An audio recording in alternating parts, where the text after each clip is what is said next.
Huitième commandement de Dieu. Faux témoignage ne dira ni mentira aucunement. Le mensonge, mentir, c'est dire une chose qu'on ne croit pas vraie, avec l'intention de tromper. Il y a trois sortes de mensonges: le mensonge joyeux, le mensonge officieux et le mensonge pernicieux. Le mensonge joyeux est celui que l'on fait par plaisanterie pour se récréer ou pour recréer les autres.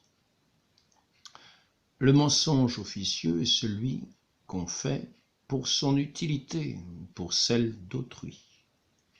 Le mensonge pernicieux est celui qu'on fait pour nuire au prochain.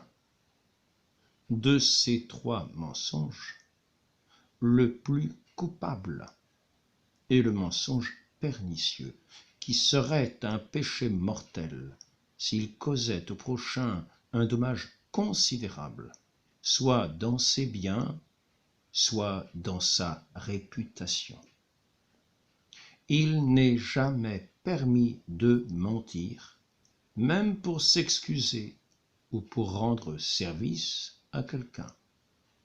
Le mensonge est toujours un péché, parce qu'étant opposé à la vérité, il fait injure à Dieu, qui est la vérité même.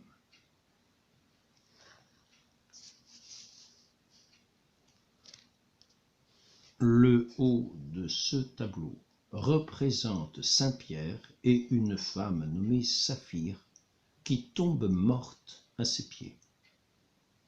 Alors un homme nommé Ananie et Saphir, sa femme, vendirent ensemble un fonds de terre, et cet homme ayant retenu de concert avec sa femme une partie du prix qu'il en avait reçu, il apporta le reste et le mit aux pieds des apôtres.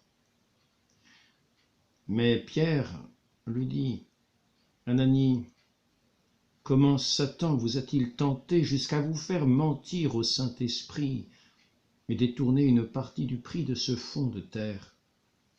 Ne demeurait-il pas toujours à vous, si vous aviez voulu le garder? Et après même l'avoir vendu, le prix n'en est-il pas encore à vous?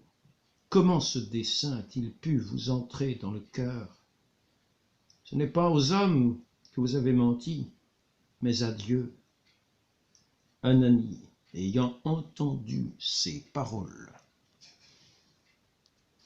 tomba et rendit l'esprit, et tous ceux qui entendirent parler de cette mort furent saisis d'une grande crainte. Aussitôt les jeunes gens s'étant levés, enlevèrent le corps et l'emportèrent pour l'ensevelir. Environ 3 heures après, sa femme, qui ne savait rien de ce qui était arrivé, entra. Et Pierre lui dit: Femme, dites-moi, n'avez-vous point vendu votre fonds de terre que tant? Elle répondit: Non, nous ne l'avons pas vendu que cela. Alors Pierre lui dit: Comment êtes-vous ainsi accordés ensemble pour tenter l'Esprit du Seigneur?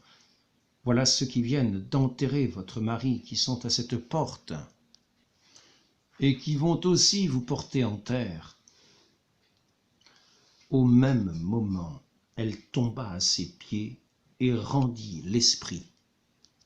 Ces jeunes hommes étant entrés, la trouvèrent morte, et l'ayant emportée, ils l'enterrèrent auprès de son mari. Cet événement répandit une grande frayeur dans toute l'Église, et parmi tous ceux qui en entendirent parler. Actes des Apôtres, chapitre 5. En bas, à gauche, nous voyons Ève, trompée par le serpent qui lui dit: Si vous mangez de ce fruit, vous ne mourrez point, mais vous serez semblables à Dieu, connaissant le bien et le mal. l'humanité tout entière a été perdue par ce mensonge du démon, que notre Seigneur appelle menteur et père du mensonge.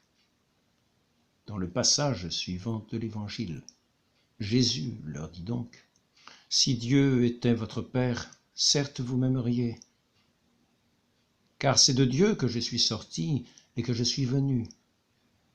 Et je ne suis point venu de moi-même, mais c'est lui qui m'a envoyé. Pourquoi ne reconnaissez-vous point mon langage?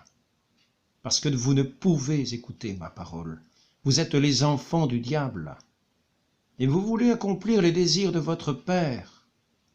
Il a été homicide dès le commencement, et n'est point demeuré dans la vérité, parce que la vérité n'est point en lui.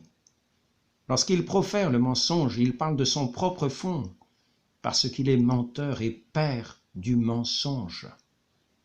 Pour moi, quand je dis la vérité, vous ne me croyez point. Qui de vous me convaincra de péché? Si je dis la vérité, pourquoi ne me croyez-vous point?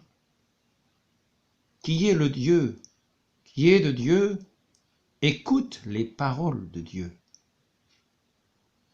Vous n'écoutez point, parce que vous n'êtes point de Dieu.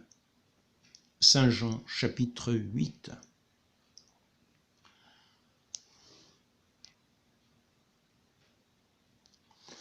À droite, on voit Élisée et son serviteur Géasi. Celui-ci avait menti en se disant envoyé par le prophète pour demander à Naham un talent d'argent et 2 habits. Ayant reçu du général syrien 2 talents d'argent et 2 habits, Géasi mentit une seconde fois en disant à Élisée qu'il n'était point sorti de sa maison. En punition de ce double mensonge, il fut frappé de lèpre, lui et toute sa race.